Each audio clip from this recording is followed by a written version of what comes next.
নমস্কার বন্ধুরা, দেখুন নীলিমা রান্নাঘরে আজকে চুনো মাছের চচ্চড়ি। যে চুনো মাছ আমি ভালো করে কেটে ধুয়ে পরিষ্কার করে হলুদ লবণ মাখিয়ে নিয়েছি। এবার এই যে আলু আর লঙ্কা ওখানে কেটে রেখেছি, আর এখানে পেঁয়াজ কুচি করে রেখেছি। এইগুলো দিয়েই আমি চুনো মাছের চচ্চড়ি বানাবো। দেখুন বন্ধুরা, কড়াইটা আমার গরম হয়ে গেছে, আমি তেল দিয়ে দিয়েছি, তেলও আমার গরম হয়ে গেছে। এবার মাছগুলো আমি ভেজে নেব।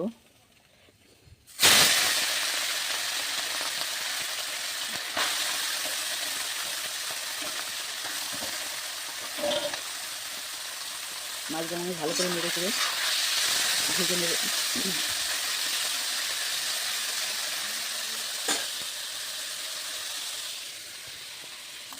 দেখুন বন্ধুরা, আমার মাছগুলো ভাজা হয়ে গেছে। আমি এখন মাছগুলো এই যে নেড়ে চেড়ে ভাজা করে নিয়েছি। এবার আমি নামিয়ে ফেলবো। দেখুন বন্ধুরা, আমার মাছগুলো ভাজা হয়ে গেছে, আমি তুলে নিয়েছি। এবার কড়াইতে আমি তেল দিয়ে দেবো, দিয়ে ফোড়ন দিয়ে আলুগুলো পেঁয়াজগুলো আগে ভেজে নেব। দেখুন বন্ধুরা, আমি কালো জিরা তেজপাতা ফোড়ন দিয়ে দিয়েছি। এবার আমি পেঁয়াজগুলো ভেজে দেবো। পেঁয়াজগুলো একটু ভাজা ভাজা হয়ে গেলে আমি এবার আলুগুলো আমি দিয়ে দেবো। কুচি করে আলুগুলো কুচি করে রেখেছি।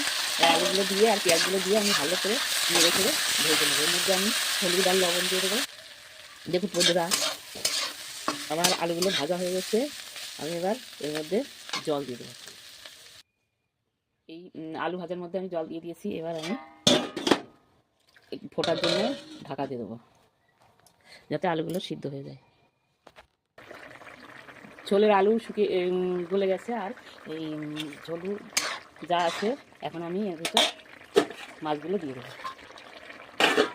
মাছগুলো দিয়ে এবার একটু নেড়ে চেড়ে রেখে দেবো, যাতে গা মাখা মাখা হয় চচ্চড়ি। এবার আমার চুনো মাছের চচ্চড়িটা হয়ে গেছে, আমি এবার ঢেলে ফেলবো।